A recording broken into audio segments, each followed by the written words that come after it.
Hey there, and welcome to this explainer. I am just absolutely thrilled to have you here today.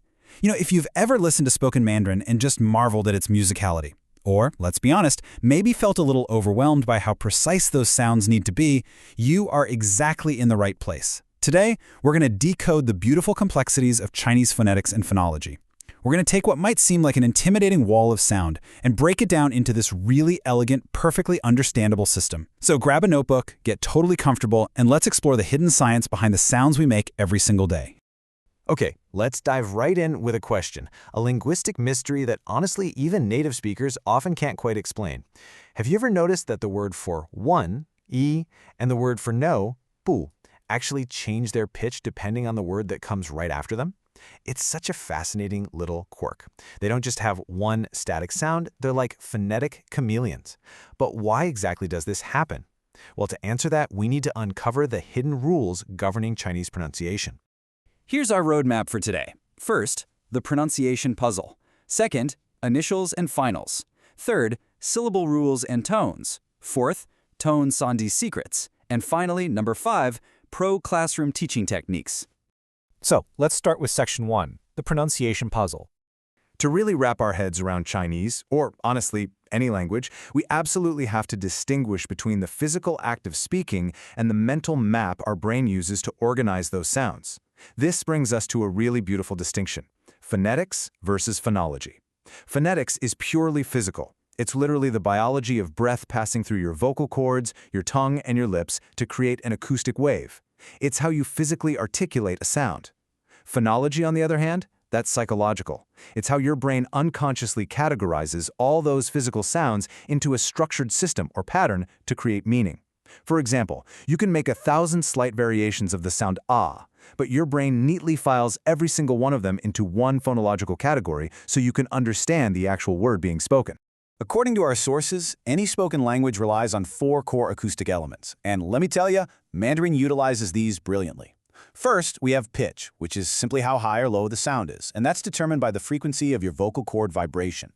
Then there's intensity. That's the loudness driven by the force of your breath.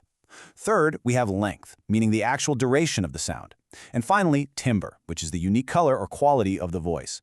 And on top of all that, we use different physical articulation methods, like momentarily stopping airflow or creating a bit of friction to generate the vast, beautiful diversity of Chinese consonants.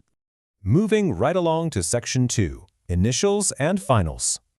I want you to think of a Chinese syllable a bit like a train. The initial is the locomotive. It's usually a consonant that kicks off the sound and pulls the rest along. The final is the string of passenger cars behind it, made up of vowels and sometimes nasal endings. To really help learners visualize this, linguists use a structural recipe. It goes like this: consonant plus medial plus main vowel plus ending. And this whole train, it's all wrapped up securely under one specific tone. Looking at this official formula, C plus M plus V plus E all over T, we can see that every single Chinese character corresponds to one of these structured syllables. The initial sets the starting position of your mouth, and the final carries that primary melody and resonance of the vowel. It's just an incredibly efficient, highly structured way to build literally thousands of words from a pretty limited set of foundational sounds.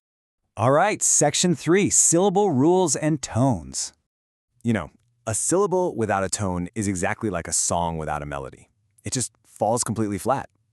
To really understand tones, linguists map the 4 tones using a 5-point pitch scale. And this isn't just some arbitrary system. It's a precise musical notation for the human voice. Imagine a pitch of 5 is your highest natural speaking voice, and 1 is your absolute lowest. So under this system, the first tone isn't just flat, it's a high and steady 5-5. The second tone rises from mid to high, making it a 3-5. The third tone dips low and then comes back up, so it's a 2-1-4. And the fourth tone drops really sharply from high to low, a 5-1.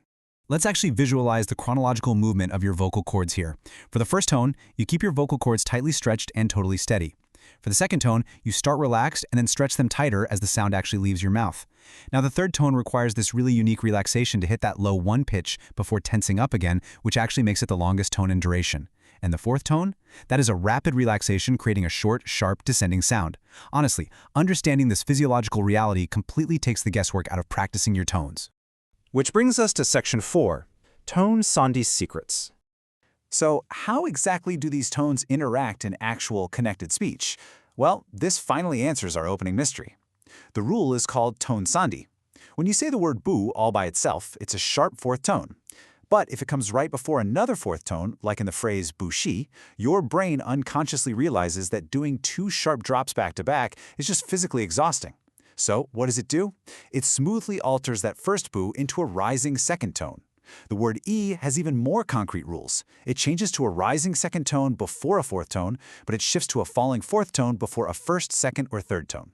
It's a brilliantly built-in system to maintain the flowing, effortless rhythm of the language. No wonder they sounded like chameleons. Another absolutely beautiful example of this unconscious phonological blending is erhua, or the R ending. Think of the word for flower, hua, becoming huar. We don't just awkwardly tack an R onto the end, the entire vowel structure of the syllable assimilates and rolls backward toward the throat. It's basically an economy of effort by our speech organs, creating a softer, much more fluid sound that is highly characteristic of certain Mandarin dialects. And finally, Section 5, Pro Classroom Teaching Techniques. For all the educators out there, tune in closely. You see, when a student mispronounces a word, it's usually just because their brain is applying their native language's phonological rules to Chinese. It's totally natural. To fix this, we need to focus on phonemes, which are the smallest abstract sound units that distinguish meaning. And a brilliant, highly effective technique to teach this in the classroom is the use of minimal pairs. Minimal pairs are essentially words that are exactly the same except for one singular crucial sound. For instance, in English, differentiating sit and seat trains the ear to hear vowel length, right? In Chinese, a teacher can use words like hao, tao, kao, and lao because the tone and the finals are absolutely identical across all four.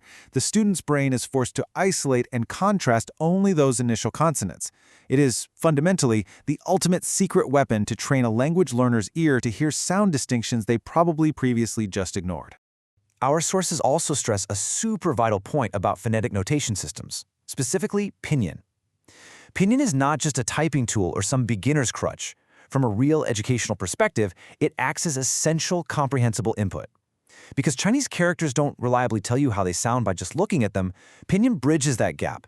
It allows learners to anchor their brand new phonetic awareness to a recognizable alphabet.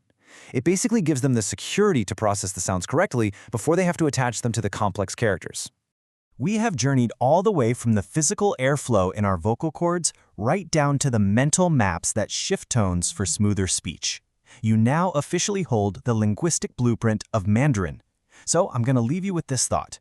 The very next time you listen to a native speaker, don't just hear the words. Really listen for the rising and falling of those specific pitch values. Try to spot the shifting tone sandhi of e and bu, and just appreciate the incredibly beautiful engineered melody of this language. How is this new perspective going to change the way you hear and maybe even speak Chinese? Thank you so much for exploring with me today, and keep enjoying the wonderful puzzle of language.